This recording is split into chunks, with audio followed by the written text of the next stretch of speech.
Hello again, welcome back. Ryan here from the London Craftsman again, and thanks for watching. Anyway, so today I'm leaving it late again. It's Saturday evening this time. Last week it was Saturday midday, but I'm trying to stick to the one video a week, and I don't want to let that down. I've been doing that since January, so I want to just quickly make a little video. Even though it's going to be short, it should have a bit of information in there that you can take away with you. First of all, last week I did make a video on how to apply oak veneer edging onto a board, onto an edge, and showed you what tool I used to clean up that edging. It was a scraper. It's a plate of metal, 1mm thick, and the idea of it is it's got a sharp edge on it, a corner, which is called a burr. And when that burr gets dull, it gets blunt, you're not going to cut through that edging, it's going to tear it. I'm going to rip the edging off the actual board itself. So it's really adamant that you have a nice sharp scraper with a nice edge. So what I'm going to do is take it out of selfie mode and stick the old camera on the tripod and go through how I sharpen a scraper. Right, so I've managed to rig up the camera as best as I can for you guys. I'm not sure if you can see this edge. This should be completely square to the sides. It shouldn't be round. It shouldn't have anything on it. If you buy it new, it's probably just going to be completely flat with no edge put on it at all. So the idea is that we need to file this edge as best as we can, nice and flat, making sure it's got no curve left in it. And what we're going to do is just run the file over each side as well to get rid of all the old burr. So here we go. So I've got my file, just a standard file, and what I'm going to do is I need to try and have that held flat on the top, square. A lot of people sort of run it like this, one hand on the handle, one hand down, keeping it on.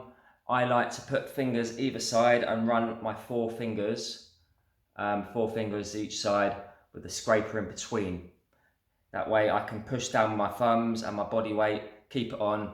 Remember, we've got sharp edges here. If we slip off, we can cut our wrists or our hands, so we've got to be careful. But if you take your time, it should be fine. It's going to take about 60 seconds or something like that to clean it up. So there we go. So get my file on the top, fingers touching the side of the scraper, push down on my thumbs, and then what you need to do is just keep going and then just run it backwards and forwards until it's completely square. As you can see, I can tell that this is relatively square. You get a feel for what's square. So if you're unsure, maybe get someone to look down the end and tell you if it's square or not to the scraper. You don't want to be putting an angle either side. So I'm going to continue that. Make sure you do the whole scraper equally. Maybe a little bit on either end, and then a couple of long passes. So there we go. If I look really carefully, I can see it's all clean metal now at the top. It all looks relatively square. So what I need to do now is just run my file on the sides. And what I'm going to do is just hold it to the side. A little bit of pressure, not too much. You may need to move it back. Couple of long passes. Again, be careful you don't cut yourself. Still a bit there.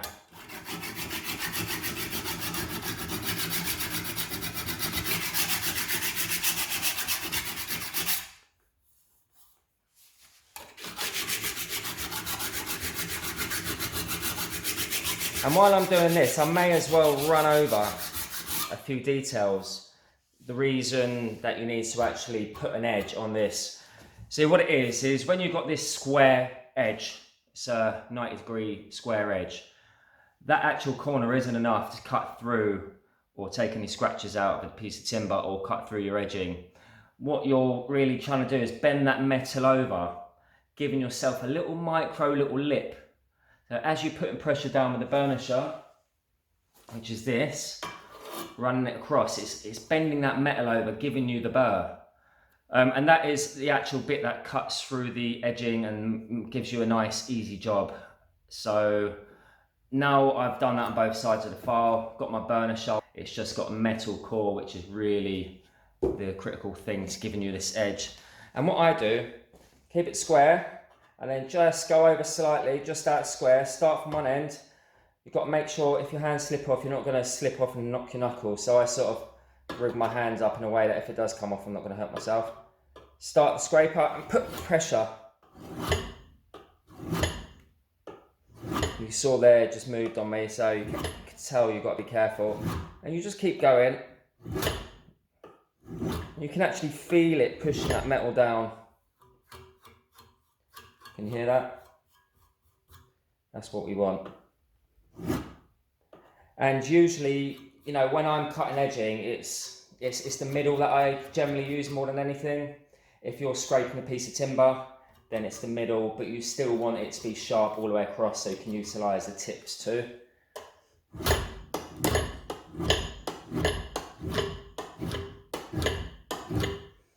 There we go, I'm happy with that side. So what we're going to do is this side too.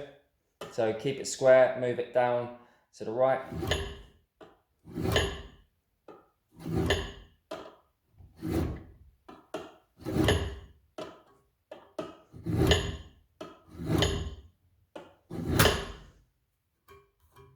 There you go, I'm really happy with that.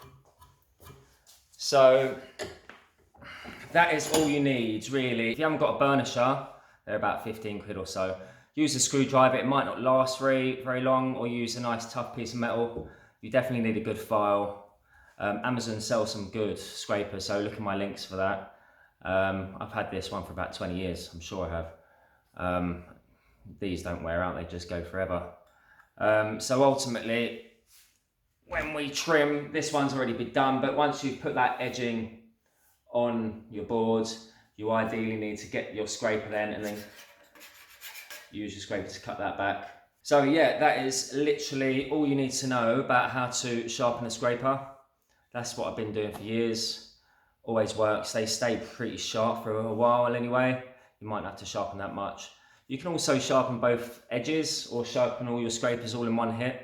So you don't have to stop and sharpen them in between while you're trimming. So yeah, if you haven't seen me actually use one of these in action, go back to my other video. You probably see it in the link or up at the top of the screen right now, and check it out.